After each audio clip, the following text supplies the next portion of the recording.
बार बुद्ध और उनके शिष्य एक गांव के पास ठहरे हुए थे। गांव में एक सुंदर और जवान महिला रहती थी जिसका नाम सुजाता था। वह बहुत ही आकर्षक और सुंदर थी और उसकी सुंदरता की चर्चा पूरे गांव में थी। आनंद ने भी उसकी सुंदरता के बारे में सुना था और वह देखने के लिए उत्सुक हो गया था।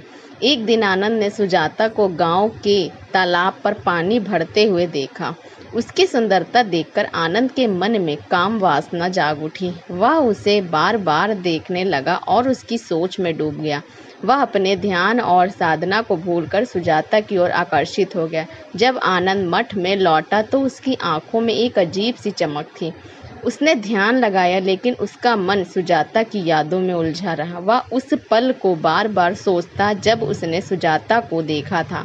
उसका मन विचलित हो गया और वह अपनी साधना में ध्यान केंद्रित नहीं कर पा रहा था। बुद्ध ने आनंद की इस अवस्था को भांप लिया और उसे अपने पास बुलाया।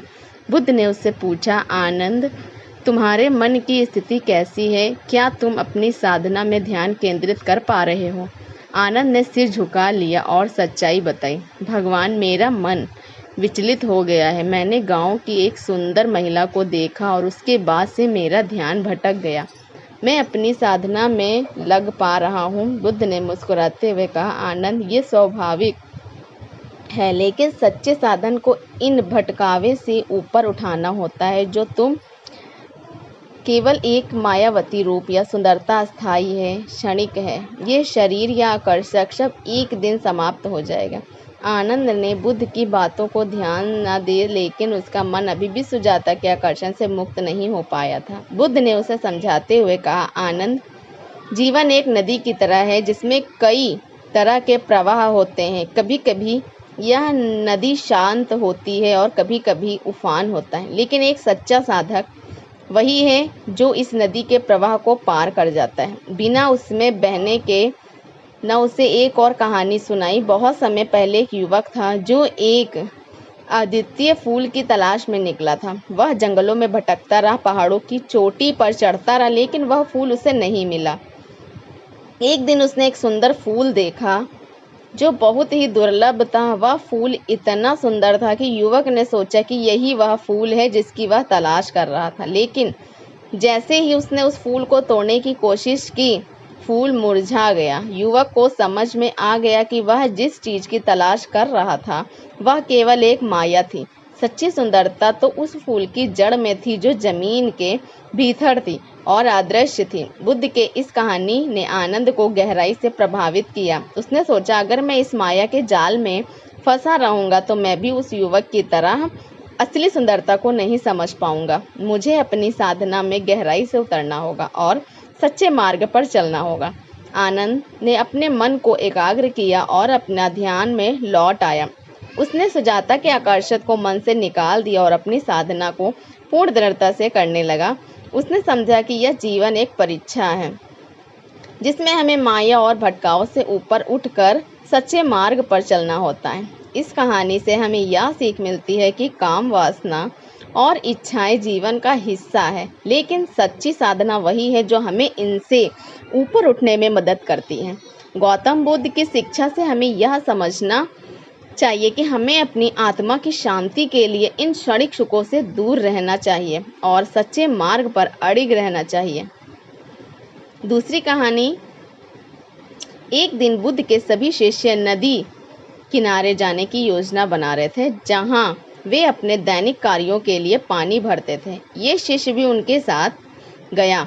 जैसे ही वे नदी के पास पहुंचे, वहां कुछ गांव की लड़कियां भी पानी भरने आई थीं। शिष्य की नज़र उन लड़कियों पर पड़ी और वह उनके आकर्षण में खो गया। उसने खुद को छुपाकर लड़कियों को देखना शुरू कर दिया। उसका मन उनके सौंदर्य और सजीवता में पूरी तरह डूब गया। या वह भी भूल गया कि वह कहाँ है और क्यों आया है। लड़कियां हंसती बोलती पानी भरती और चली गईं, लेकिन शिष्य वही खड़ा रहा, मानो उसे अपनी जगह से हिलने का होश भी ना हो। उसके भीतर एक अजीब सी कश्मकश चल रही थी। वह जानता था कि वह गलत कर रहा है, फिर भी वह खुद को रोक नहीं पा रहा था। उसे ऐसा लग रहा था कि वह जैसे इन भावनाओं के बंधन में जकड़ा हुआ है। थोड़ी देर बाद बाकी शिष्यों ने उसे ढूंढा और मठ लौटने का इशारा किया। वह हड़बड़ाकर उनके साथ चलने लगा, लेकिन उसका मन अब भी उन विचारों में उलझा हुआ था। मठ में पहुंचने पर बुद्ध ने उसे देखा और उसकी विचलित स्थिति को समझ लिया। बुद्ध ने उसे अपने पास बुलाया और प्यार से पूछा, क्या तुम्हारा ध्यान भंग हो गया था? शिष्य ने शर्म से सिर झुका लिया और बोला, हाँ भगवान, मैं उन लड़कियों की सुंदरता में खो गया था। मैं जानता हूँ कि मैंने गलत किया, लेकिन मैं खुद को रोक नहीं पाया। बुद्ध ने गहरी सांस ली और बोले, तुम्हारे मन का यह भटकाव स्वाभाविक है, लेकिन यह भी सत्य है कि जिस मार्ग पर तुम चल रहे हो वह तुम्हें इन भटकावे से ऊपर उठना होगा। ये जीवन एक नदी की तरह है जिसमें कई तरह के आकर्षक इच्छाएं और लालसाएं होती हैं, लेकिन एक सच्चा साधक वही है जो इन सबको पार कर जाए। शिष्य ने ध्यान से बुद्ध की बात सुनी, लेकिन उसके भीतर संघर्ष अभी समाप्त नहीं हुआ था। बुद्ध ने उसकी आंखों में देखा और कहा, यह शरीर, यह इच्छाएं, यह सारी दुनिया माया है जो तुम देख रहे हो। वह क्षणिक है। यह सुंदरता, यह आकर्षण सब अस्थाई है। एक दिन ये सब कुछ मिट जाएगा, लेकिन तुम्हारा मन, तुम्हारी आत्मा अमर है। उसे इस माया से बाहर निकालने का प्रयास करो।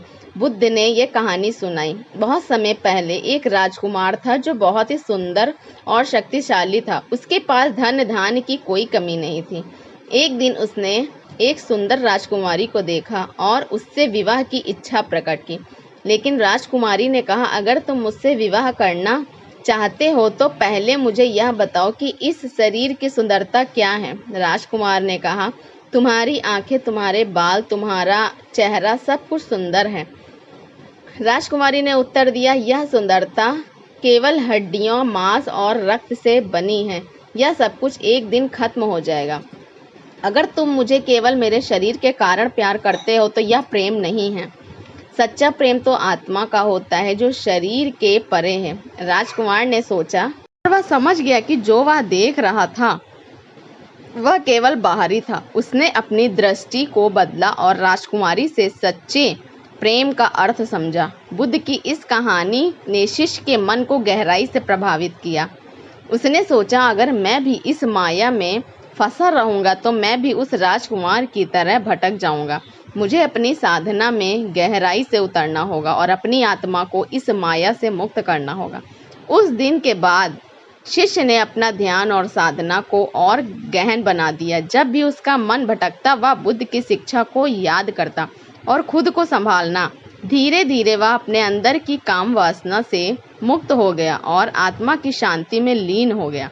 इस कहानी से हमें यह सीखने को मिलता है कि इच्छाएं और आकर्षण जीवन का हिस्सा है, लेकिन सच्ची साधना वही है जो हमें इनसे ऊपर बैठने में मदद करती है। बुद्ध की शिक्षा हमें यही सीख मिलती है कि हमें अपनी आत्मा की शांति के लिए इन क्षणिक सुखों से दूर रहना चाहिए और सच्चे मार्ग पर चलना चाहिए। आपको